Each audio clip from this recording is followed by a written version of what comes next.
नमस्कार, जय भीम. मी अर्जुन वाघ, वंचित बहुजन आघाडी तालुका अध्यक्ष. सर्वप्रथम आज 15 जानेवारी 2026 सुजातदादा आंबेडकर यूथ फ्रंट सुजातदादा आंबेडकर यांचा आज वाढदिवस आहे. या वाढदिवसानिमित्त मी सर्व शिरपूरकरांना, शिरपूर तालुकावासियांना व पूर्ण महाराष्ट्राच्या लोकांना हार्दिक शुभेच्छा देतो. मित्रांनो, आज आपण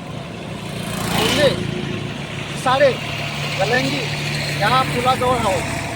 हा पूल शिरपूर तालुक्याचा अंतर्गत येतो.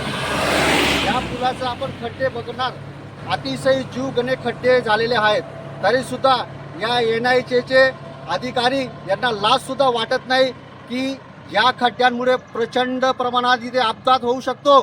आणि मगाशी या ठिकाणी एक बसचा सुद्धा अपघात झालेला होता. त्या अपघातात दुर्दैवाने बरं झालं की कोणाचा मृत्यू झाला नाही, नाहीतर इथे मोठे दाट शक्यता आहे अपघात होण्याची. आपण हे खड्डे बघू शकता, अतिशय जीवघेणे खड्डे आहेत. तरीसुद्धा या NICच्या अधिकाऱ्यांना लाजसुद्धा वाटत नाही की हा रस्ता आपण बघू शकता. प्रचंड प्रमाणामध्ये वाहन करत असतात, लहान मुलं जात असतात. तरीसुद्धा NICच्या अधिकाऱ्यांना लाजसुद्धा वाटत नाही. मी या व्हिडिओच्या माध्यमातून आपल्याला इशारा देऊ इच्छितो की आपण लवकरात NICच्या अधिकाऱ्यांना आव्हान करतोय, आपण लवकर या रस्त्याच्या पुलाच्या तोंडा ते गलंगी हा जो पूल आहे, या पुलावर येऊन तिथे पाणी करावी आणि त्या खड्ड्यांची दुरुस्ती कशी करता येईल ही आपण सोय करावी. या माध्यमातून इशारा देतोय, नाहीतर वंचित बहुजन आघाडीच्या वतीने उद्रेक होईल. NICचे अधिकारी लक्षात ठेवा. जय भीम, जय संविधान.